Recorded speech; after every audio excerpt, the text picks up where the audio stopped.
Assalamualaikum warahmatullahi wabarakatuh. Saya Wisnu Kalagan, calon guru penggerak angkatan 8 dari SDN Sukamantri 1, Kecamatan Karangtengah, Kabupaten Cianjur.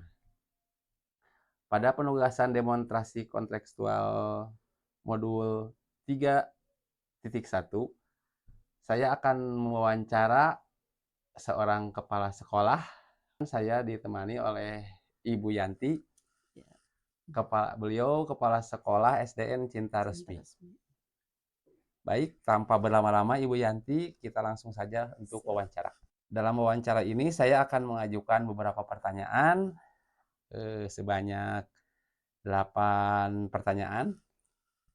Yang pertama, selama ini bagaimana Anda dapat mengidentifikasi kasus-kasus yang merupakan dilema etika atau bujukan moral? Baik, terima kasih atas wawancara dan kesempatannya. Langsung saja mungkin saya akan memberikan identifikasi kalau misalkan ada identifikasi kasus dilema etika ataupun bujukan moral, Ya. maka dengan menjalankan 4 paradigma dilema kasus. Ya. Kemudian menjalankan 3 prinsip. 3 prinsip. Nah, pengambilan keputusan juga langkah-langkah pengujiannya. Langkah-langkah pengujiannya. Nah, itu mungkin. Langsung saja ke pertanyaan kedua, Ibu. Baik, terima kasih. Selama ini bagaimana Ibu menjalankan pengambilan keputusan di sekolah Ibu, terutama untuk kasus-kasus di mana ada 2 kepentingan yang sama-sama benar atau sama-sama mengandung unsur kebajikan? Baik, terima kasih untuk pertanyaan kedua. Dalam hal ini pengambilan keputusan tersebut di mana ada 2 kepentingan yang sama-sama benar. Nah, saya menjalankan dari 4 paradigma tersebut. Yang satu, ya, yang ke satu mungkin individu lawan kelompok. Oh iya, Bu. Nah, yang kedua rasa kesetiaan dan rasa peduli. Rasa peduli. Ya. Yang ketiga kebenaran dan kesetiaan. Yang keempat jangka pendek dan jangka panjang. Nah, mungkin dari hal tersebut dipilih salah satu untuk menyelesaikan. Untuk menyelesaikannya. Bagi Ibu, pertanyaan selanjutnya adalah langkah-langkah atau prosedur ya, seperti apa yang bisa Ibu lakukan selama ini?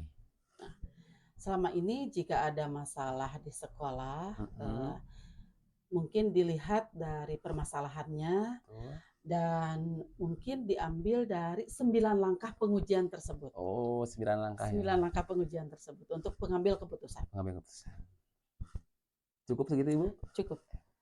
Baik, selanjutnya hal-hal apa saja yang selama ini Ibu anggap efektif dalam pengambilan keputusan pada kasus dilema etika?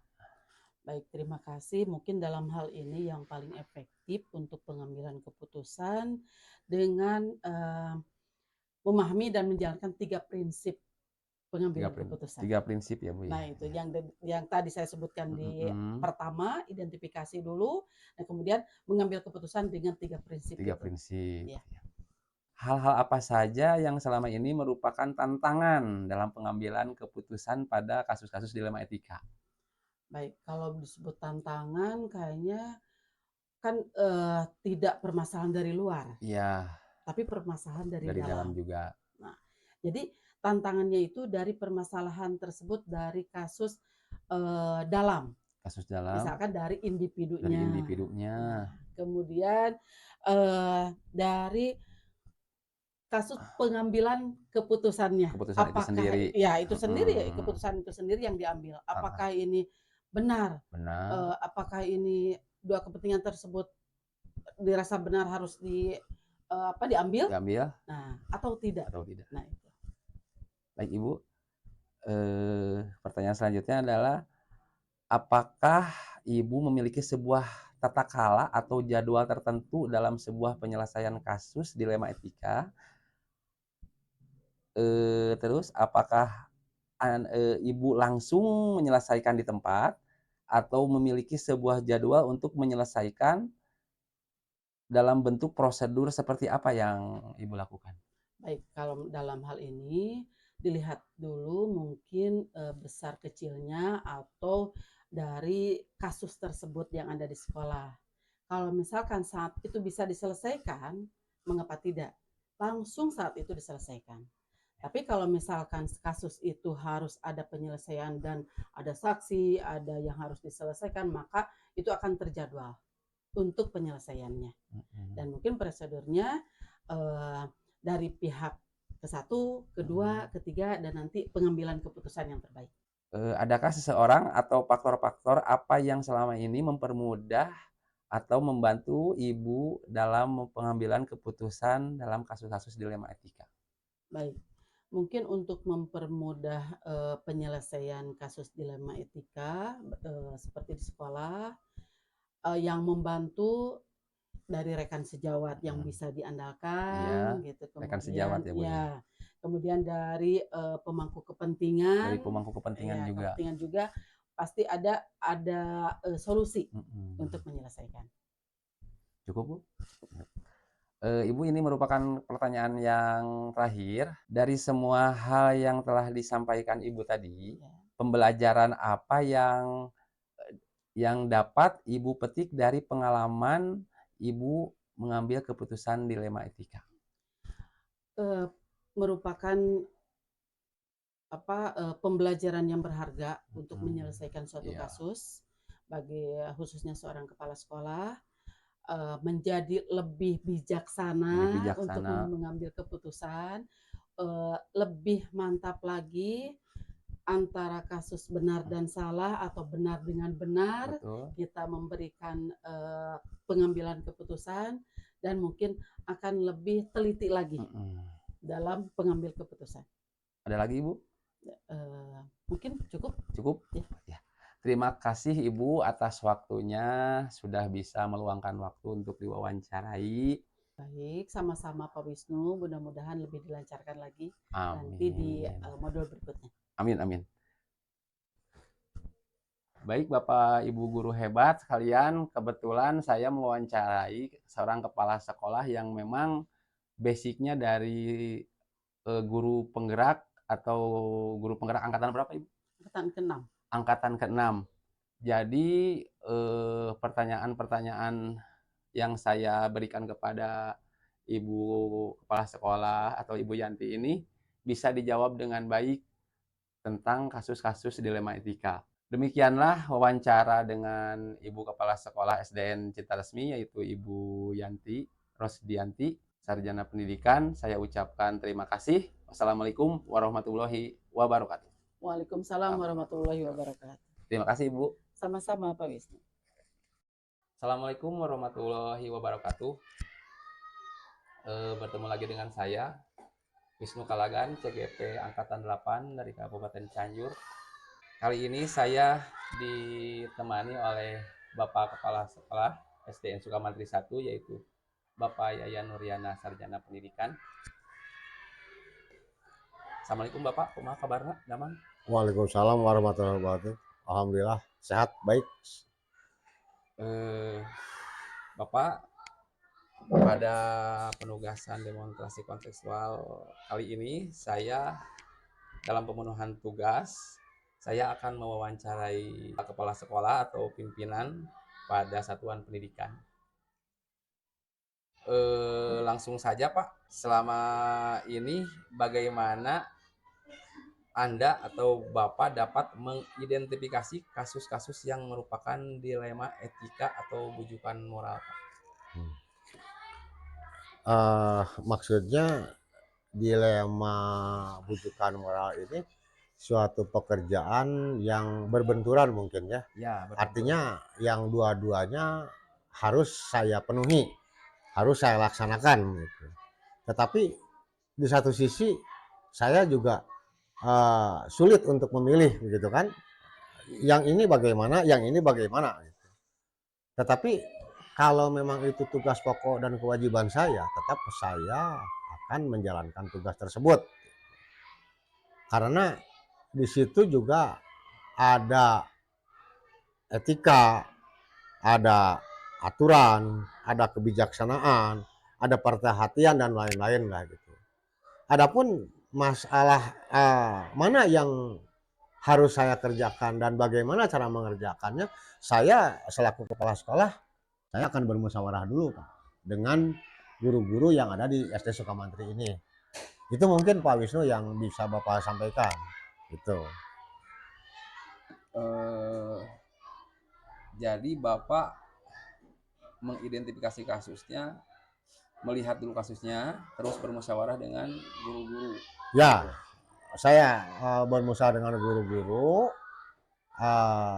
bagaimana cara memutuskan mana yang akan saya laksanakan oleh saya pribadi sebagai kepala sekolah. Itu dua-duanya juga penting. Untuk itu saya akan melaksanakan satu kegiatan dan yang satu lagi saya akan mendelegasikan, menuakan kepada guru-guru saya, salah satu orang guru yang ada di Sukamantri. Itu. Karena itu tadi kan dua-duanya juga harus terlaksana gitu. Tetapi kan Benar lawan benar tadi ya. ya, tetapi kan tubuh saya satu gitu kan. Gitu. Kalau misalnya kenapa masa tubuh saya harus dibelah gitu kan itu. Tetapi tadi saya sebagai manajer di sekolah tetap saya akan mengambil salah satu dan yang satu lagi tetap saya akan mendelegasikan, menugaskan kepada menuakan kepada salah seorang guru yang ada di SD Sukamantri 1. Itu Pak Wisnu. Baik Pak, langsung saja ke pertanyaan yang kedua. Selama ini bagaimana Bapak menjalankan pengambilan keputusan? Selama ini bagaimana Bapak menjalankan pengambilan keputusan di sekolah Bapak, terutama untuk kasus-kasus di mana ada dua kepentingan yang sama-sama benar, sama-sama mengandung nilai kebajikan. Dalam menjalankan tugas saya harus selama itu tugas menjadi tugas pokok dan kewajiban saya. Tetapi ketika ada pekerjaan yang dua-duanya penting, itu kan ya maksudnya? Iya. Nah, Dua-duanya benar. dua-duanya benar. Dan dari kedua itu kan bukan pilihan ya? Iya. Bukan pilihan kan? Pilihan. Dua-duanya harus dikerjakan kan? Dua-duanya pilihan. Dua-duanya pilihan. Nah, Bapak tetapi harus dua-duanya harus dilakukan. Tapi dua-duanya benar. Ya. Tapi ada yang harus Bapak putuskan satu pilih satu gitu. Oh, ya. Sebagai kepala sekolah pertama saya akan mengambil tindakan dengan cara bermusyawarah dengan guru-guru. Mana yang harus diambil. Tetapi di situ ada yang dikorbankan salah satu. Pasti. Itu. Ya, itu kembali kepada kami. Saya akan memutuskan ya orientasinya adalah mungkin kepada regulasi. Gitu. Kepada aturan lah gitu kan, kepada aturan gitu kan. Karena di satu sisi tidak dikerjakan, saya juga tidak taat kepada aturan. Kalau tidak dilaksanakan dua-duanya karena saya bingung, tidak mungkin.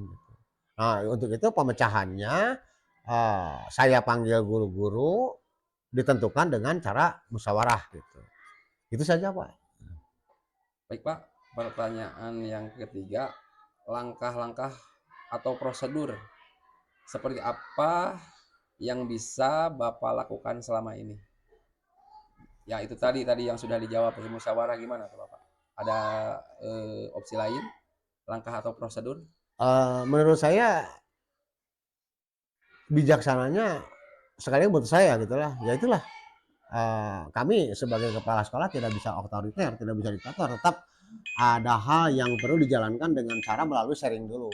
Ya itu tadi diantaranya musyawarah itu Pak, gitu. Musyawarahnya tadi ya Pak ya. Gitu.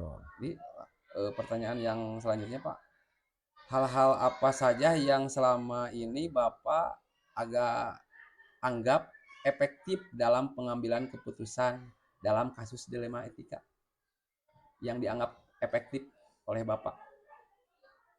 Yang dianggap efektif dalam pengambilan keputusan? Ya itu tadi, pertama dari segi etika.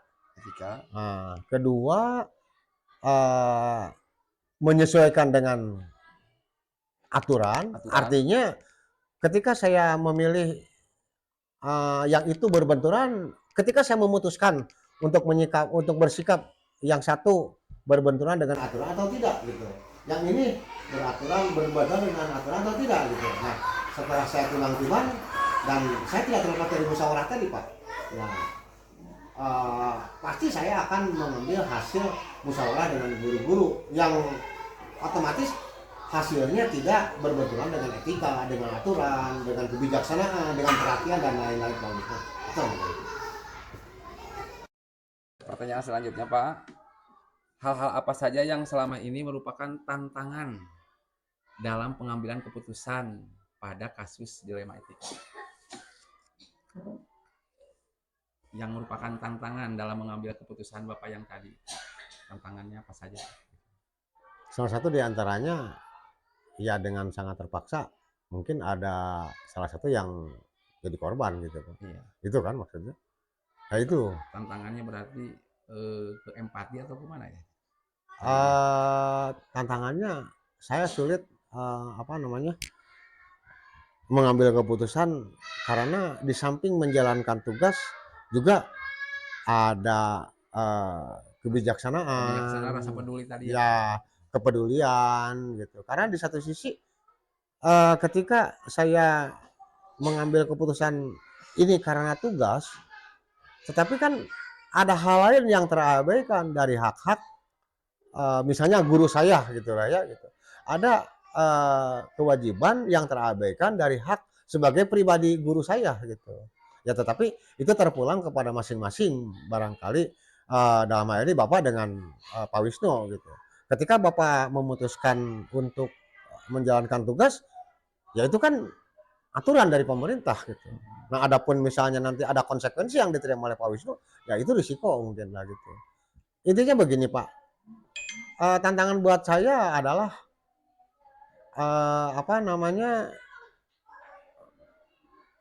ya harus bijaksana lah gitu.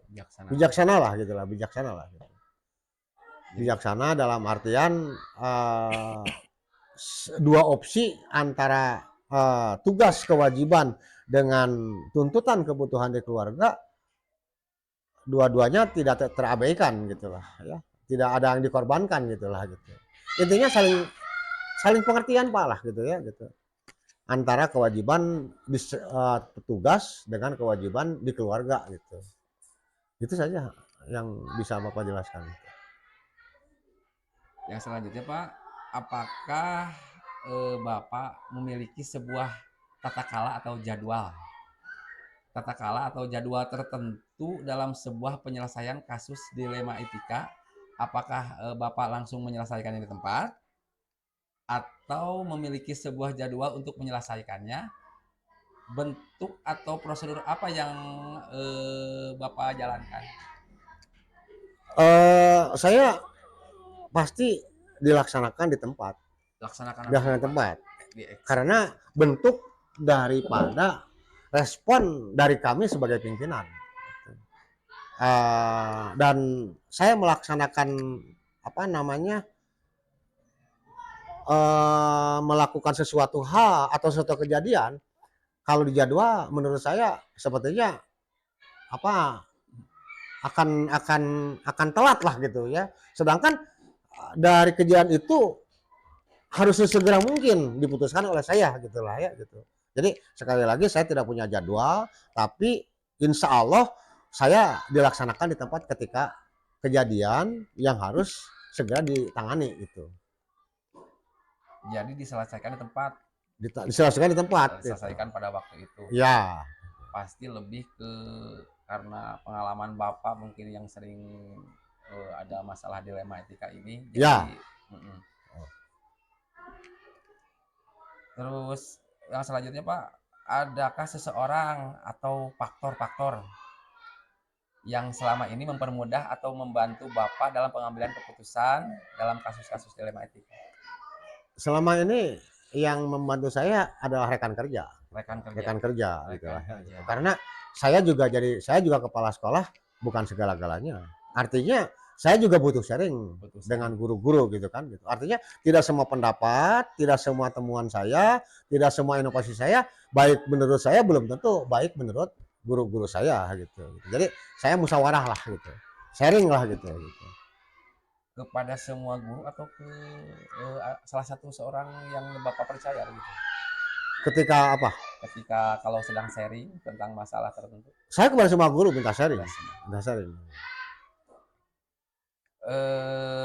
Pak, ini merupakan pertanyaan yang terakhir. Ya, Dari semua hal yang telah disampaikan oleh Bapak, pembelajaran apa yang didapat atau Bapak petik dari pengalaman pengambilan keputusan dilema etika? alhamdulillah saya menjadikan banyak pengalaman lah, dan pengalaman itu menjadikan bahan evaluasi buat saya, cara yang mana yang akan diputuskan ketika saya menemukan masalah atau kasus gitu lah.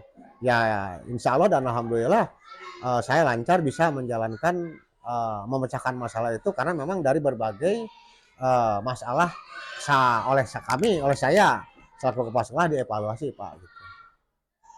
Kurang Ada lagi Pak? cukup. Cukup. Saya ucapkan terima kasih atas waktunya bisa wawancara dengan saya. Baik, masih ada? Masih ada. Terima kasih. Mudah-mudahan dengan terselenggaranya acara ini menjadikan penunjang atau